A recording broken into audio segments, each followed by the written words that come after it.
Merci d'écouter la radio nationale du Mali. Il est 9 heures à Bamako, 12 heures à Addis Abeba en Éthiopie.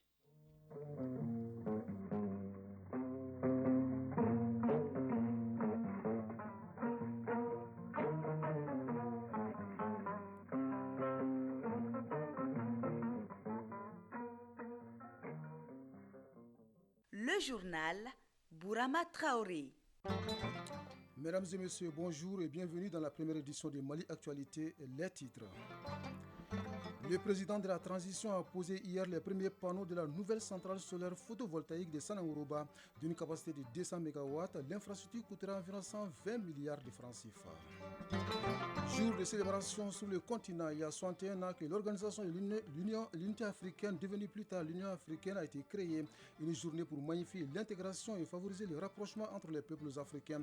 Le Premier ministre procède tout à l'heure à la montée des couleurs au niveau de la Tour de l'Afrique. 65 milliards de francs CFA, c'est le coût d'un nouveau programme régional dénommé la valeur du sol. Il vise à améliorer la capacité productive de 2 millions d'hectares de terres agricoles au Burkina Faso, au Mali, au Niger et au nord du Nigeria.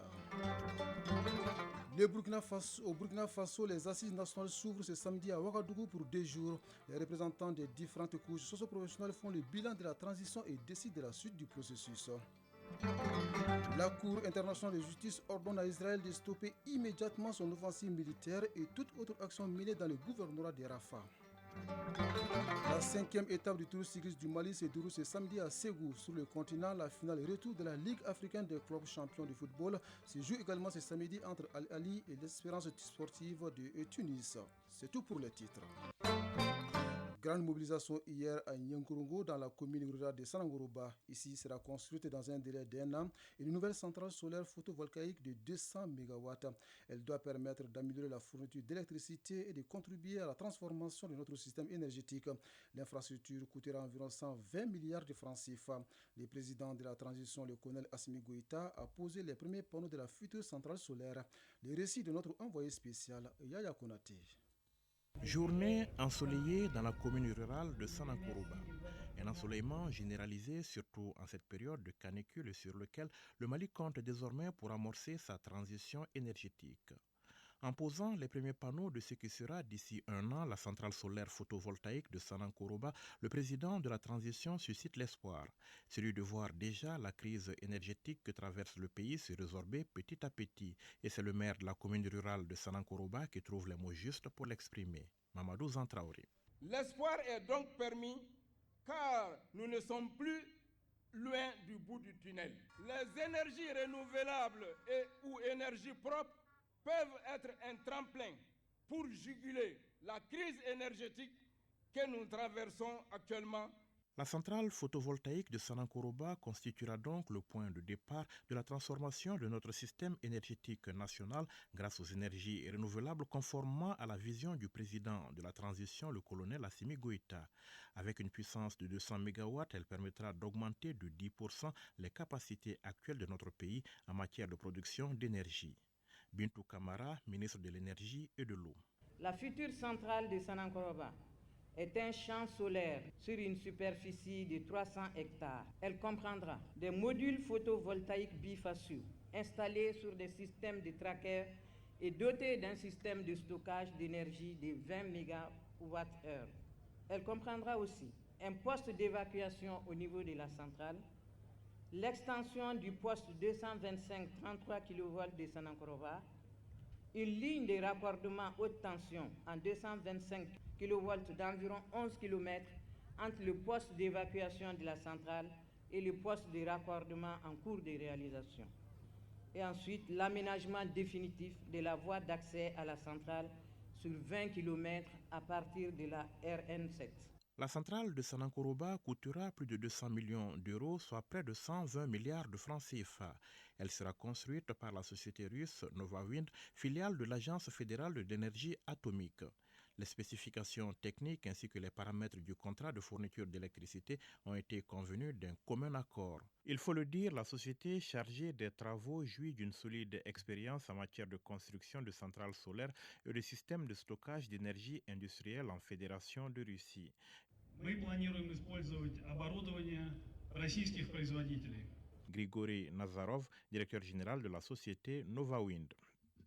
Pour ce projet, nous prévoyons d'utiliser les équipements russes. L'énergie solaire en Russie se développe activement et les équipements seront installés à la centrale solaire de Sankoromba, répondront aux normes mondiales de la performance et de la qualité. Le projet est conçu pour une exploitation stable pendant 20 ans.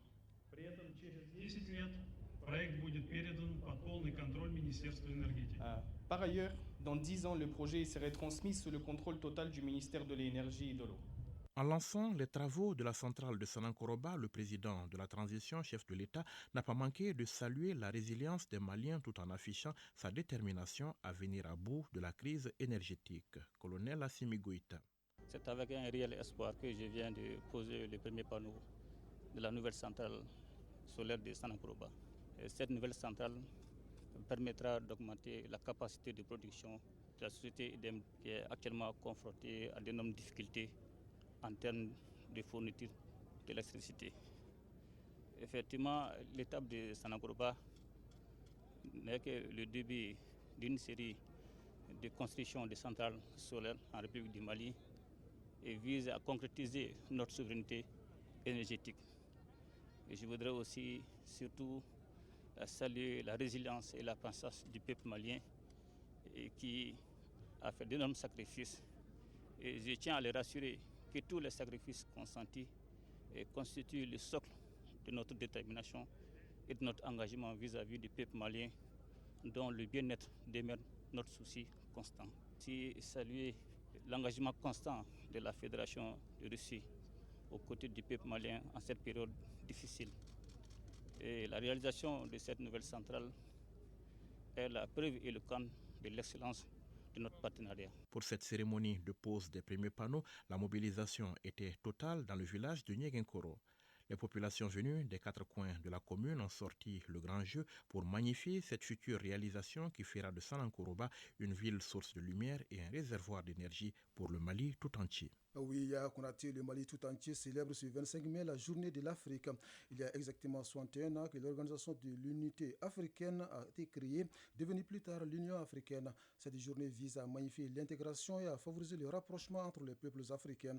Elle est aussi un moment de réflexion sur les grandes préoccupations du continent. Cette année, il est question de la problématique de l'éducation. Dans son message, le ministre en charge de l'intégration africaine, Moussa Agatayer, revient sur la pertinence de cette journée.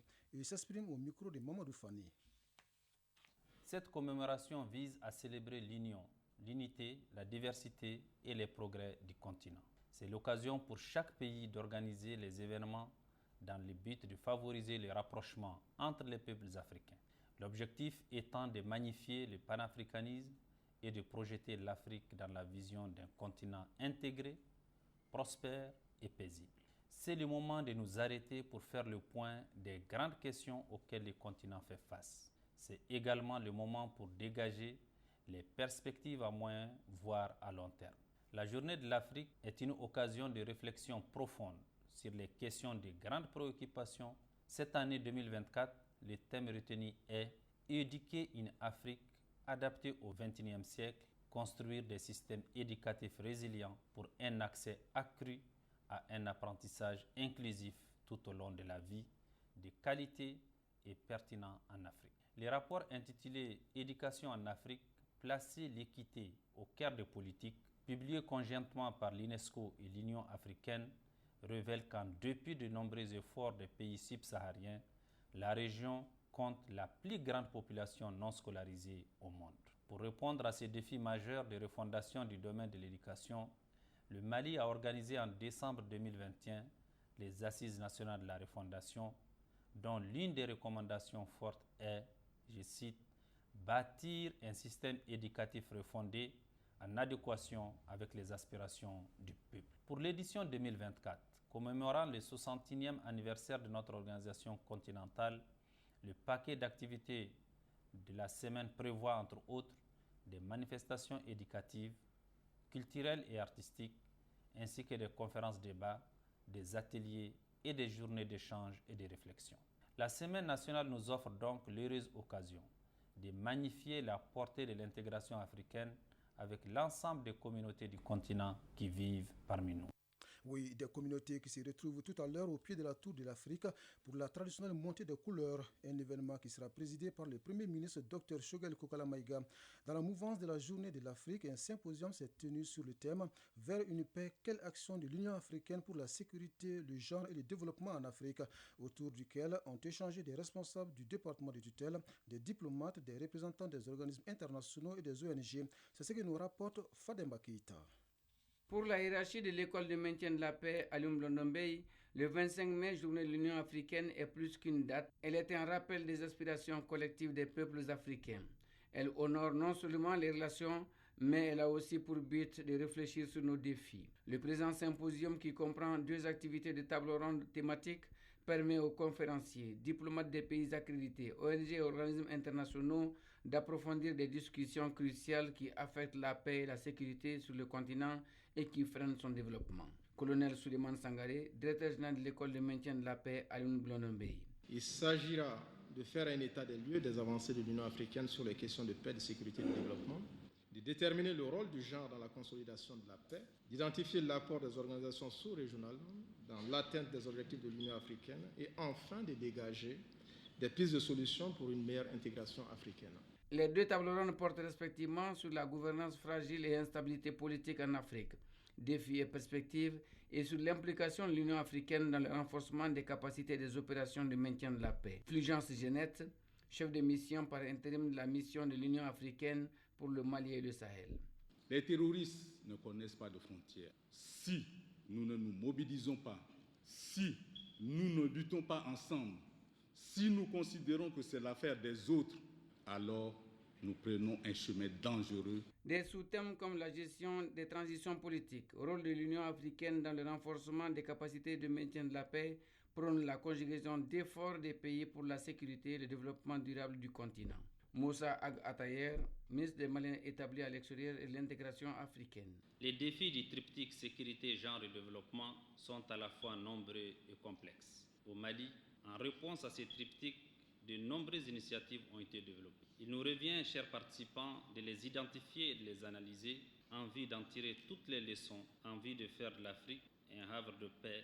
Les discussions doivent assortir des recommandations et pistes de solutions pour une meilleure intégration africaine. Sur la scène internationale, au Burkina Faso, les assises nationales s'ouvrent ce samedi à Ouagadougou pour 2 jours. Les représentants des différentes couches socio-professionnelles du pays sont appelés à faire le bilan de la transition qui prend fin théoriquement le 1er juillet prochain. Cette rencontre inter-burkinabé doit donc décider de la suite du processus. Le président sénégalais Bassirou Diomaye Faye est arrivé hier en Guinée pour une visite d'amitié et de travail. À son arrivée, il a été accueilli par son homologue guinéen, le général Mahamadou Doumbouya. Au menu de cette visite, la coopération bilatérale sénégalaise et guinéenne échangent donc pour renforcer cette coopération et consolider l'axe Dakar-Conakry. En République démocratique du Congo, le nouveau président de l'Assemblée nationale, Vital Kamerhe, a pris hier ses fonctions au Palais du Peuple, au siège du Parlement. Parmi ses priorités, le renforcement du contrôle parlementaire et la transparence dans la gestion des finances de l'Assemblée nationale. L'institution est considérée comme la plus budgétivore de l'État, avec plus de 280 millions de dollars par an, soit environ 170 milliards de francs en CFA. Les États-Unis élèvent le Kenya au rang d'allié majeur, une récompense pour la diplomatie de William Ruto, qui était en visite d'État dans le pays. 18 autres pays bénéficient déjà de ces statuts particuliers, lesquels confèrent aux pays bénéficiaires des liens militaires et diplomatiques privilégiés avec les États-Unis. Après l'Égypte, le Maroc et la Tunisie, le Kenya deviendra le premier pays d'Afrique subsaharienne à l'obtenir. En Chine, la Chine annonce la fin des manœuvres militaires d'ampleur qu'elle menait depuis jeudi autour de l'île de Taïwan. Elle manifestait son opposition aux propos jugés séparatistes du nouveau président taïwanais Liu Xingte. L'armée chinoise a achevé avec succès les exercices dirigés contre Taïwan, selon la télévision étatique. La Cour internationale de justice a ordonné hier à Israël de stopper immédiatement son offensive militaire et toute autre action menée dans le gouvernorat de Rafah. La plus haute juridiction de l'ONU a également déclaré qu'Israël doit maintenir le passage de Rafah ouvert pour une aide sans restriction et demande la libération immédiate et inconditionnelle des otages retenus à Gaza. Enfin, en Inde, la 6e et avant-dernière phase des élections générales se tient ce samedi à New Delhi. Ce scrutin entamé le 19 avril dernier doit prendre fin le 1er juin. Près d'1 milliard d'Indiens sont appelés à élire les 543 membres de la Chambre basse. Retour au Mali pour parler du départ hier soir de l'équipe précurseur du Hajj 2024 pour la Mecque.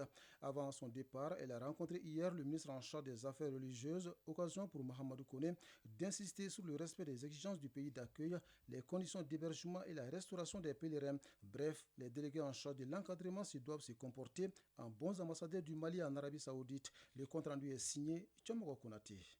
Le ministre des Affaires religieuses, du culte et des coutumes face aux délégués devant assurer le pèlerinage édition 2024. Loin d'être une séance de prêche, cette rencontre se veut un cadre de sensibilisation sur les règles de bonne conduite auxquelles chacun d'eux est tenu de se plier.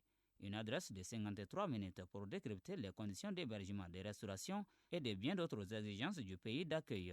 Dr Mahamadou Koné, ministre des Affaires religieuses, du culte et des coutumes. D'abord, n'est pas aller à l'encontre de la loi saoudienne, ça c'est un.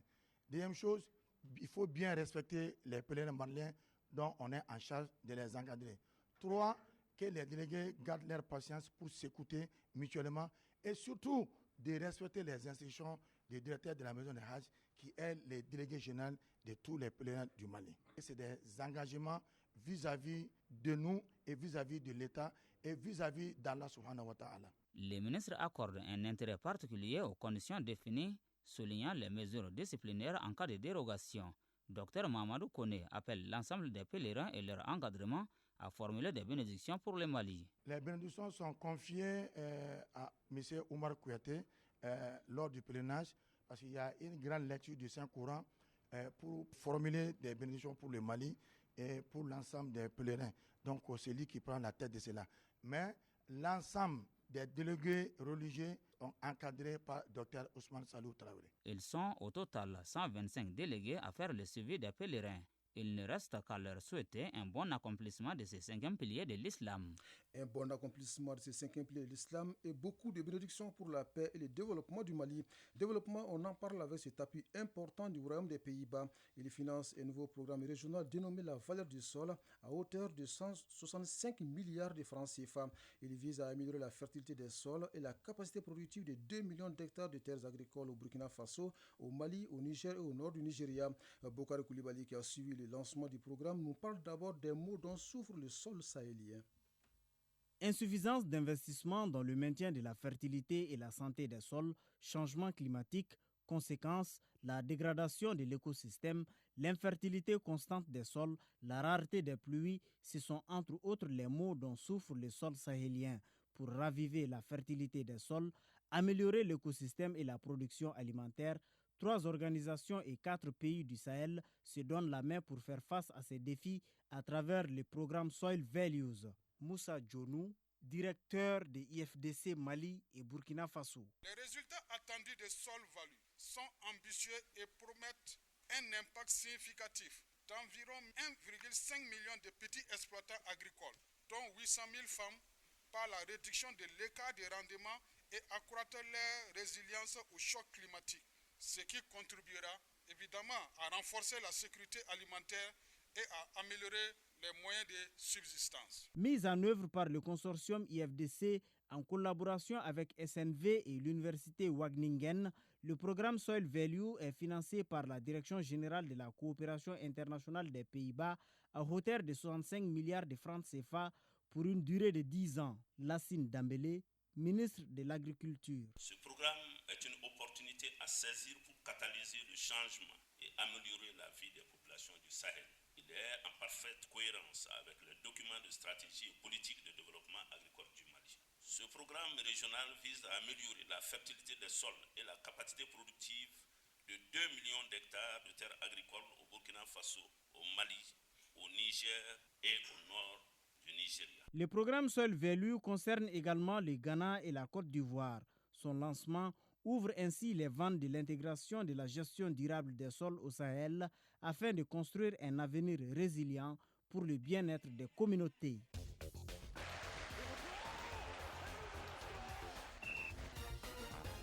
sport, la 11e journée du championnat national de basketball prend fin cet après-midi. La 5e étape de la 10e édition du Tour cycliste du Mali se déroule ce samedi à Ségou. Sur le continent, la finale et retour de la Ligue africaine des clubs champions du football se joue également ce samedi entre Al-Ali et l'Espérance sportive de Tunis. La synthèse de l'actualité sportive porte la signature de Famour Djourté.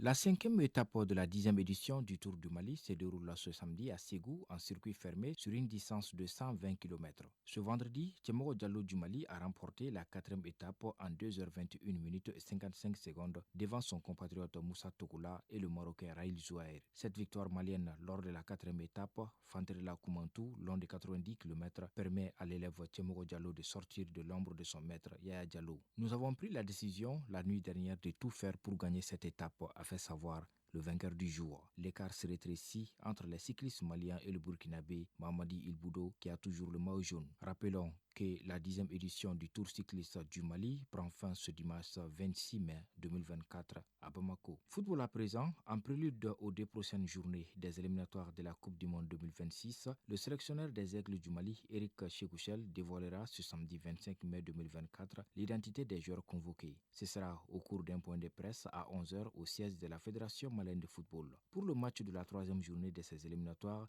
le Mali jouera contre le Ghana, jeudi 6 juin 2024. Le stade du 26 mars de Bamako abritera ce derby ouest-africain. 5 jours après, le 11 juin, au compte de la 4e journée, les Aigles du Mali seront reçus par les Barayas de Madagascar en Afrique du Sud. Le Mali est en 2e position dans le groupe I des éliminatoires de la Coupe du Monde 2026, derrière les Comores qui ont 6 points. L'équipe nationale du Mali a enregistré une victoire et un match nul, soit 4 points après 2 journées. Sur le continent, c'est en Égypte, au stade international du Caire, que se jouera cet après-midi la manche retour de la finale de la Ligue des champions de la CAF entre Al-Ali d'Égypte et l'Espérance sportive de Tunis. Ce sera à 17h GMT. Après le 0-0 à l'aller, le suspense est entièrement présent à l'aube de cette manche retour. Rappelons qu'en cas de match nul avec but, c'est l'Espérance sportive de Tunis qui serait vainqueur en vertu de la règle du but à l'extérieur, toujours en vigueur en Afrique. Mais faire un match nul ou gagner au Caire est loin d'être une tâche facile, tant Al-Ali excelle devant son public. Al-Ali est en quête d'une 12e couronne dans la compétition, alors que son adversaire court derrière son 5e titre. Rappelons qu'après le sacre d'Al-Ali en 2012 et celui de l'Espérance en 2018, c'est la 3e fois que ces 2 monuments du football africain s'affrontent en finale. Les Égyptiens restent par ailleurs sur 3 victoires lors des 4 dernières éditions. De par leur histoire et le fait qu'ils disputent cette manche retour à domicile, les Diables Rouges font naturellement office des favoris malgré le résultat mitigé de l'aller. Notons aussi que ce match aura lieu à guichet fermé. 9000 supporters de l'Espérance sportive de Tunis ont fait le déplacement, mais Al-Ali leur a réservé seulement 2500 places, ce qui a généré des tensions. L'arbitre expérimenté congolais Jean-Jacques Dalla sera au sifflet de la rencontre. Démarrée hier vendredi, la 11e journée du championnat national de basketball prend fin ce samedi 25 mai. 4 matchs sont au programme. Sur le tableau masculin, l'AS Real reçoit le Sigui de Caï et l'USFAS joue contre le centre de référence de basketball de Tombouctou. Du côté des dames, l'AS Police accueille Calaban Sport Club et l'USFAS affronte le Djoliba AC. Toutes ces rencontres se jouent dans la salle Salamatou Maïga du Palais des Sports de Bamako. En ouverture ce vendredi, en série messieurs, l'AS Commune 1 a été battu par le Stade Malais de Bamako 79-89. L'AS Police est tombé devant Atar Club de Kidal 65-79. Sur le tableau féminin, l'AS Real s'est imposé 79-45 face au centre Bintou Dambélé de Koulikoro. L'AS Mandé s'est lourdement incliné 53-108 devant le Stade Malais de Bamako. À 9h24 à Oussoubi-Diania, dans la région de Caille, s'achève cette première édition de Mali Actualité qui vous a été servie par Tamsir Diabaté à la mise en ligne, Abse Traoré aux manettes et au micro Brahma Traoré. Les prochains rendez-vous avec l'information, c'est à 13h. Merci à vous de nous avoir suivis et passez une belle journée où que vous soyez. À très bientôt.